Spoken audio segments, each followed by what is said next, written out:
നിങ്ങളുടെ ഇഷ്ട പരമ്പരകൾ എക്സ്ക്ലൂസീവായി സൺ നെക്സ്റ്റ് ആപ്പിലൂടെ തികച്ചും ഫ്രീ ആയി ഇപ്പോഴേ ആപ്പ് ഡൗൺലോഡ് ചെയ്യൂ. എന്തുപറ്റി? നിന്റെ ഭർത്താവിന്റെ പേരിന്റെ സ്ഥാനത്ത് സൂര്യൻ എഴുതിയതാണോ? അതെ. ഭാവന തന്നെ അങ്ങനെ എഴുതുമെന്ന് ഞാൻ കരുതിയില്ല. എന്തായാലും നീയും എഴുതില്ല, സൂര്യ എഴുതില്ല.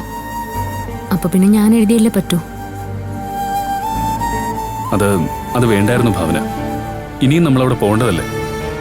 അപ്പോഴത്തെ സാഹചര്യത്തിൽ ഞാൻ മറ്റൊന്നും ആലോചിച്ചില്ല സൂര്യ. മാത്രമല്ല, സൂര്യയുടെ കുഞ്ഞിന്റെ അച്ഛന്റെ സ്ഥാനത്ത് മറ്റൊരാളുടെ പേരെഴുതാൻ എനിക്ക് കഴിയില്ല. എന്തായാലും ഡെലിവറി കഴിയുമ്പോൾ ഒരു തിരുത്തൽ വേണ്ടി വരും. അപ്പൊ കുഞ്ഞിന്റെ യഥാർത്ഥ അമ്മയുടെ പേരും കൂട്ടിച്ചേർക്കാം. അപ്പോ എനിക്കറിയാം താനപ്പോ പൂർണ്ണ മനസ്സോടെയല്ല എഴുതിയതെന്ന്. ഭാവന, സോറി. ഇങ്ങനെയൊക്കെയുള്ള ബുദ്ധിമുട്ടുകൾ വരുമെന്ന് എനിക്കറിയില്ലായിരുന്നു. എങ്കിൽ ഞാൻ ഇങ്ങനൊരു കാര്യത്തിന് ഇറങ്ങില്ലായിരുന്നു. ഇതാണ് മനസ്സ് അറിവുള്ളവര് പറയുന്നത്.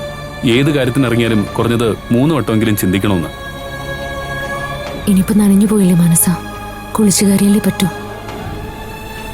അടുത്തിനി വരാൻ പോകുന്നത് ഭാമയുടെ ഭാഗത്തു നിന്നുള്ള ചോദ്യങ്ങളായിരിക്കും. അതിനെന്ത് മറുപടിയാ താൻ പറയാൻ പോകുന്നത്? അപ്പൊ എന്തെങ്കിലും ഒരു ഐഡിയ കിട്ടും സൂര്യ, നമുക്ക് നോക്കാം.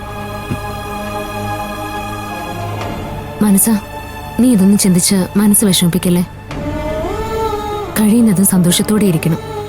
ഇല്ലെങ്കിൽ അത് ബാധിക്കുന്നത് നിന്നെയും കുഞ്ഞിനെയായിരിക്കും. ശരി ഭാവന. ഇതിനൊക്കെ കൂട്ടുന്ന അമ്മയ്ക്ക് ഇതൊന്നും അറിയണ്ടല്ലോ. അമ്മയെ കൂടി കൊണ്ടുവരേണ്ടതായിരുന്നു. എന്നാലേ ചെയ്തു വെച്ചതിന്റെ സീരിയസ്നെസ് ഒക്കെ മനസ്സിലാക്കാൻ പറ്റൂ. ആന്റി വന്നിരുന്നെങ്കിൽ ചിലപ്പോൾ ഇന്ന് തന്നെ ഡോക്ടറും സത്യമെല്ലാം മനസ്സിലാക്കുമായിരുന്നു. എന്തെങ്കിലും അബദ്ധം ആന്റിയുടെ വായിൽ നിന്നും വരുമായിരുന്നു. അതും ശരിയാ.